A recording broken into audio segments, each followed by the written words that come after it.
So hi, it's Rob Timmings back here with part 2 of our arterial blood gases sample video, our blood gas analysis video.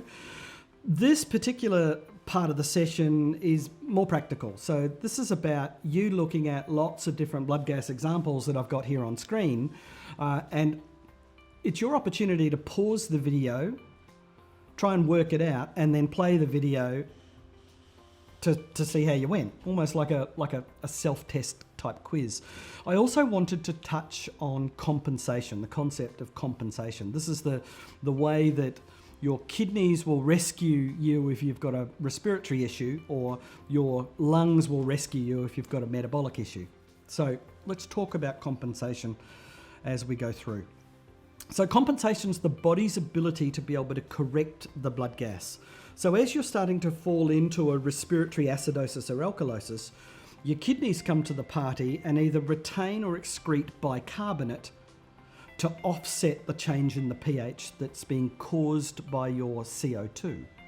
Likewise, if you've got a metabolic acidosis or alkalosis, where it's all about the bicarb, then your lungs come to the rescue to either increase or decrease the amount of carbon dioxide that you're excreting, again, to buffer the effects of shift on that pH and to try and drag that pH back to normal.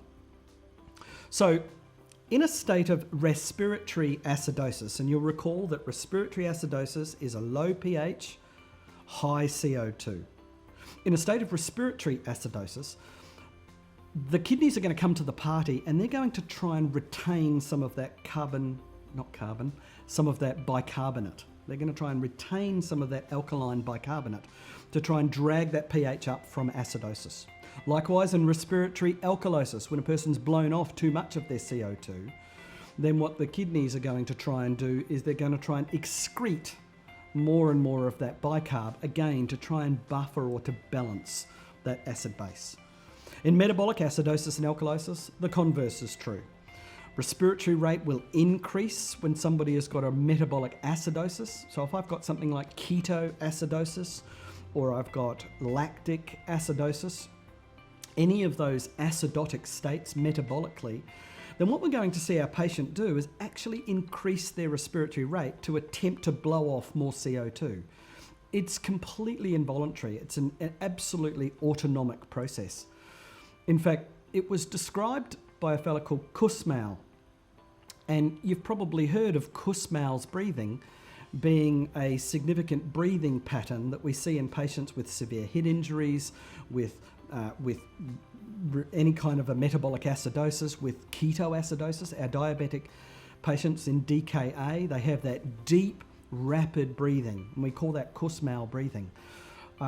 It's not just a symptom that we notice, but we also need to recognise that it's meeting a physiological demand to try and blow off as much carbon dioxide acid to try and drag that pH that is in metabolic acidosis back up towards normal. So this process, that's called compensation. Now, there's one thing that we need to understand between the two different types of compensation. So there's respiratory compensation, where your lungs come to the rescue, or there's metabolic compensation, where your kidneys come to the rescue. And that is, the premise is that compensation can only occur if both lung and kidney tissue is viable. So if I've got a patient that's got severe kidney injury or severe kidney failure, or a patient with severe respiratory problems, lung injury or failure, then the ability to compensate their blood gases is going to be flawed, and that patient can cascade, can deteriorate. So we need to be mindful that compensation can only happen in the context of having healthy compensatory organs. I really like this analogy of the tug of war. If you imagine that this little red flag here in the tug of war is a pH of 7.4. Should we call that a totally normal pH? We've got a team over here, which is our bicarb, HCO3, and we've got a team over here, which is our CO2. By another name, this team is called the respiratory team, and this team is called the metabolic team. And there's a constant tug of war between the CO2 and the bicarb to try and keep that pH normal. Now, if that pH should slide in any one of those two directions, the opposite system will aim to compensate to correct that pH. If I've got a lung problem, my kidneys should come to my rescue. If I've got a metabolic problem, then my lungs should come to the rescue. And this is why it is, for example, in diabetic ketoacidosis, when somebody's got a metabolic acidosis, that you'll actually see them raise their respiratory rate. They might look breathless. It's got nothing to do with their oxygen. It's got everything to do with that shifting of the pH, and they're trying to correct that. So respiratory compensation, as I said, refers to the lungs and the ability to shift or manipulate CO2. Metabolic compensation refers to the kidneys and the ability to shift or manipulate bicarbonate. Let's talk about a couple of important metabolic acids before we go any further. First of all, lactate.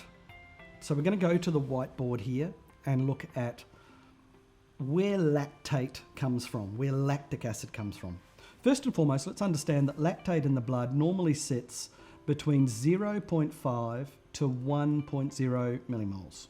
That's considered our normal lactic acid or lactate level. But where does it come from? That low level of lactate in your blood actually comes from the metabolic byproducts that are produced by red blood cells.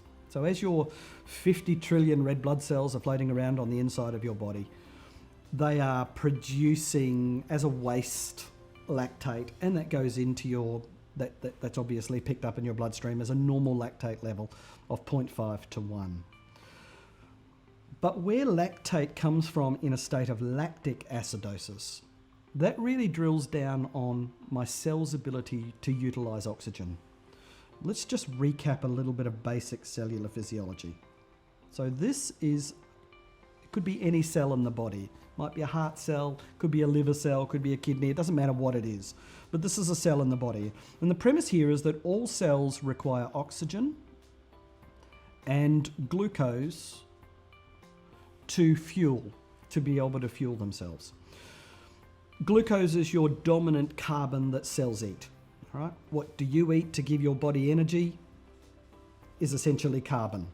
And the carbon comes in three different macronutrients: carbohydrates, fats, and proteins. All of them are carbon chains.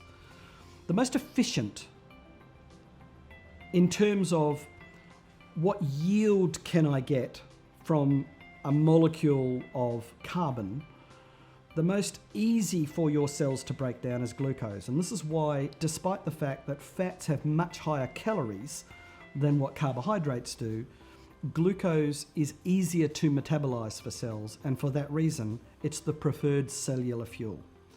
So the premise here is, notwithstanding somebody on some weird funky diet, that cells prefer glucose as their fuel. So the glucose enters through the cell membrane. And as it enters through the cell membrane, it turns into one molecule of glucose, turns into two molecules of pyruvic acid, or pyruvate. Pyruvic acid or pyruvate. I'll write that up here. Pyruvic acid, or pyruvate. So one glucose splits in half and it becomes 2-pyruvic acid. Now, with oxygen, that pyruvic acid enters the mitochondria, the powerhouse in your cell, where it's metabolized in a process called the Krebs cycle to produce the energy that that cell needs to do its work. And that energy is called ATP. If we're looking at numbers here, one glucose in the presence of oxygen turns into approximately 34 molecules of ATP. The clever textbooks will tell you 38, but 4 of them are used up in the metabolic process. So you get a gain of 34 ATP, energy molecules, for every one glucose that you burn. But you must have oxygen to do that. And the reason for that is because that ATP production occurs dominantly in the mitochondria, and it's an oxygen-dependent process. This is why cells need oxygen, to make ATP. If I had a patient who was hypoxic, in other words, they didn't have any oxygen being delivered to that cell, they can't make 34 ATP, they can only make 2. So you can see immediately how inefficient the burning of glucose can be when a patient is anaerobic or doesn't have enough oxygen.